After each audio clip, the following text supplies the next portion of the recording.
ಜೀವ ವೈವಿಧ್ಯಗಳ ಸುರಕ್ಷತೆ ಮತ್ತು ಮುಂದಿನ ಪೀಳಿಗೆ ಹಿತದೃಷ್ಟಿಯಿಂದ ಶರಾವತಿ ಪಂಪ್ಡ್ ಸ್ಟೋರೇಜ್ ವಿದ್ಯುತ್ ಯೋಜನೆಯನ್ನು ಕೈಬಿಡಬೇಕೆಂದು ಶ್ರೀ ಕ್ಷೇತ್ರ ಬಂಗಾರಮಕ್ಕಿಯಲ್ಲಿ ಸಭೆ ಸೇರಿದ ಸಾಗರ ಮತ್ತು ಹೊನ್ನಾವರದ ಹೋರಾಟ ಪ್ರಮುಖರು ಮತ್ತು ಪರಿಸರ ತಜ್ಞರ ಸಭೆ ಒತ್ತಾಯಪಡಿಸಿದೆ.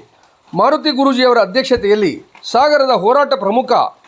ಅಖಿಲೇಶ್ ಚಿಪ್ಪಳಿ, ಶರಾವತಿ ನದಿ ಉಳಿಸಿ ಹೋರಾಟ ಸಮಿತಿ ಅಧ್ಯಕ್ಷ ಚಂದ್ರಕಾಂತ್ ಕೊಚರೇಕರ್, ಪರಿಸರ ತಜ್ಞ ಶಂಕರ್ ಶರ್ಮಾ, ಸಾರಾಧನು, ಮಂಜಪ್ಪ ಸಾಗರ್, ಬೊಮ್ಮಾರ್ ಗಣೇಶ್, ಕುಮಾರ್, ಮಂಜು ಮುಂತಾದವರು ಸಭೆ ಸೇರಿ ಯೋಜನೆಯ ವಿರುದ್ಧ ಪ್ರಬಲ ಹೋರಾಟ ರೂಪಿಸುವ ಕುರಿತು ಸುದೀರ್ಘ ಚರ್ಚೆ ನಡೆಸಿದರು. ಉದ್ದೇಶಿತ ಯೋಜನೆಯ ಅನುಷ್ಠಾನದಿಂದ ಶರಾವತಿ ನದಿ ಕಣಿವೆ ಪ್ರದೇಶದ ಸೂಕ್ಷ್ಮ ಪರಿಸರದ ಮೇಲೆ ಅರಣ್ಯ, ಜೀವವೈವಿಧ್ಯತೆ, ಕೃಷಿ, ತೋಟಗಾರಿಕೆ ಮತ್ತು ಜನರ ಜೀವನೋಪಾಯದ ಮೇಲೆ ಇರುವ ಆತಂಕದ ಕುರಿತು ಹಾಗೂ ಶರಾವತಿ ಕಣಿವೆಯಲ್ಲಿ ಭೂಕುಸಿತದ ಅಪಾಯದ ಎಚ್ಚರಿಕೆ ನೀಡಿರುವ ಅಧ್ಯಯನ ಸಮಿತಿಯ ವರದಿಯನ್ನು ನಿರ್ಲಕ್ಷ್ಯ ಮಾಡಿದ ಸರ್ಕಾರದ ಕ್ರಮಕ್ಕೆ ಸಭೆ ತನ್ನ ತೀವ್ರ ಕಳವಳವನ್ನು ವ್ಯಕ್ತಪಡಿಸಿದೆ. ಶಿವಮೊಗ್ಗ ಮತ್ತು ಹೊನ್ನಾವರದಲ್ಲಿ ಯೋಜನೆಯ ವಿರುದ್ಧ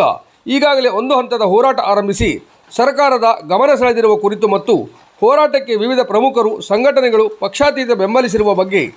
ಮತ್ತು ಕೆಲವು ಗ್ರಾಮ ಸಭೆಗಳು ಯೋಜನೆಯ ವಿರುದ್ಧ ನಿರ್ಣಯ ಸ್ವೀಕರಿಸಿರುವ ಕುರಿತು ಸಭೆ ಪ್ರಶಂಸೆ ವ್ಯಕ್ತಪಡಿಸಿದೆ. ಆದರೆ ಅಷ್ಟೇ ಸಾಲದು, ಜನಪ್ರತಿನಿಧಿಗಳು ಹೋರಾಟ ಪ್ರಮುಖರ ಜೊತೆ ಮುಖ್ಯಮಂತ್ರಿಗಳಲ್ಲಿ ನಿಯೋಗ ಹೋಗಿ ಯೋಜನೆಯನ್ನು ಕೈಬಿಡುವಂತೆ ಪ್ರಬಲ ಒತ್ತಾಯ ತರಬೇಕು ಎಂದು ಸಭೆ ಆಗ್ರಹಪಡಿಸಿದೆ. ಸದ್ಯದಲ್ಲೇ ಶ್ರೀ ಕ್ಷೇತ್ರ ಬಂಗಾರಮಕ್ಕಿಯ ಆಶ್ರಯದಲ್ಲಿ ವಿವಿಧ ಮಠಾಧೀಶರ, ತಜ್ಞರ ಮತ್ತು ಹೋರಾಟ ಪ್ರಮುಖರ ಸಮಾವೇಶ ಆಯೋಜಿಸುವುದಾಗಿ ಮತ್ತು ಶರಾವತಿ ನದಿ ಪಾತ್ರವೂ ಸೇರಿದಂತೆ ಯೋಜನೆ ವಿರುದ್ಧ ತಾಲೂಕಿನಾದ್ಯಂತ ಜನಜಾಗೃತಿ ಮೂಡಿಸುವ ಅಭಿಯಾನ ನಡೆಸುವುದಾಗಿ ಮತ್ತು ತಮ್ಮ ಕುಟುಂಬದ ಜಮೀನನ್ನು